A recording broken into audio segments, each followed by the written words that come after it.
isang mapagpalang araw po sa ating lahat. So, Sawmill project, ano po, bali pang 6.5 days na po dito, ano po. So, kahapon mga idol, hindi tayo nakapasok dahil po sa bagyo, ano po. As usual naman po kasi ay safety first para sa tropa, ano po. So, i-update na lang natin lahat mga idol yung natapos ng 6.5 days, ano po. So yung tropa mga idol ay nandito na po sa ground floor, ano po, gaya ng nasabi ko kanina. So inuna namin dito sa may kitchen, ano po, dining and kitchen, ano po. So food ceiling lang muna mga idol. Nag-iisipan pa kung ano yung ipapa-design po nila dito sa gitna niya, sapagkat may nook tayo dito sa part po dito, may nook dyan. Then dito naman ay may counter, nook bar naman po dito. So tingnan natin mga idol. Then dito mga idol sa master's bedroom, may frame na rin po.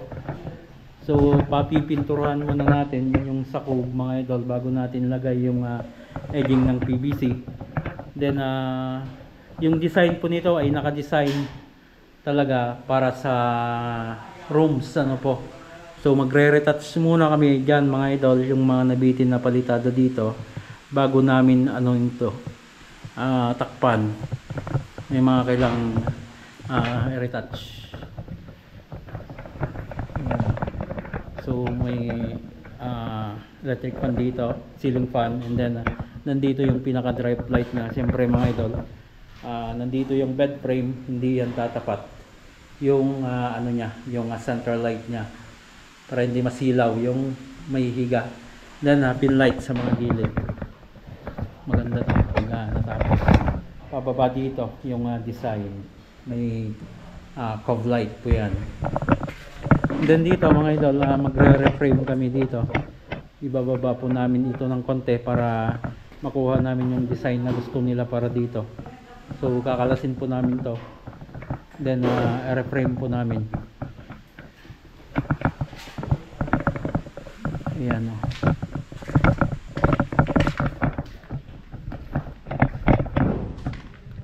Then sa ano, dito naman ay sa guest room. So titingnan natin mga idol kung nasaan nanggaling yung tulog ng meron pala kung pero nanggaling po yan sa gilid dito. I-check natin yung sa screw lang naman po ito.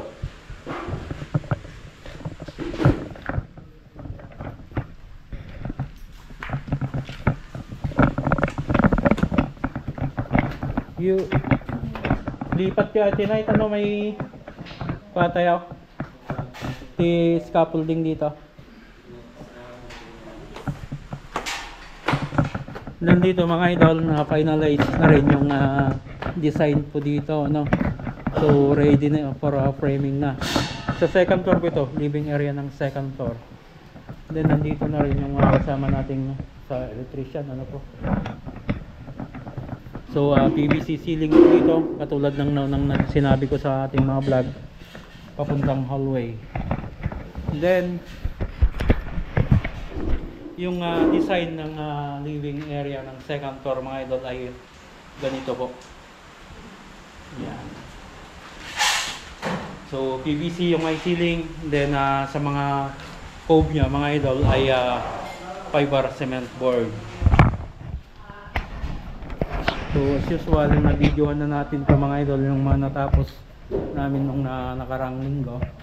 Yan, room 1, then room 2, tapos na po yan. Sa may CR, tapos na rin po. Then daughter's bedroom, so may additional design din po dito. Napapalagyan po ng design sa gitna niya. Yan. Metal flooring. Napakaganda po ng paligid nito mga idol. Dito mo lang oh.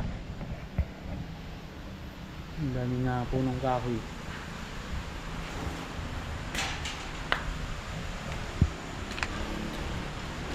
Yan o. Ganda ng paligid, napakatahimik mga idol.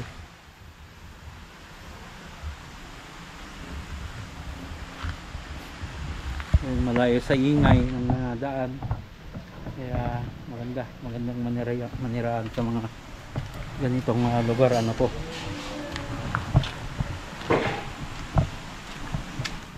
yan o.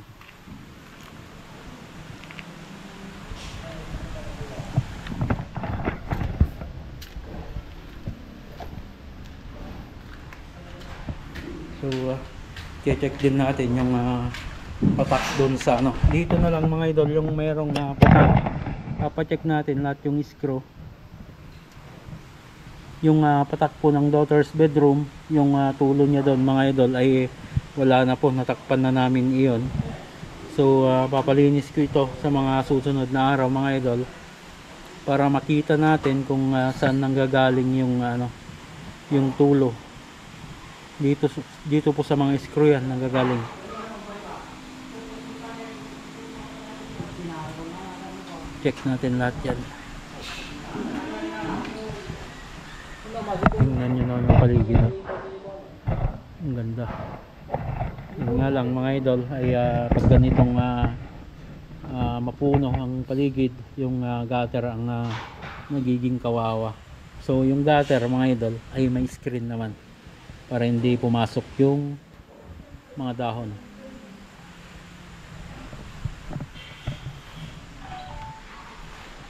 Ano? Boss, gusto ang wiring? Good. Design pa yung mga wire natin, kulang pa wala tong utility. Kulang ang utility saka wire. Sabihin natin kay madam. Yung wire pa. Isang box pa siguro.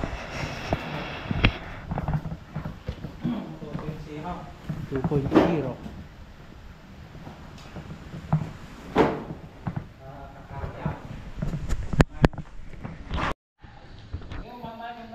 Yun mga parasol, natanggal na yung yung frame ng living area.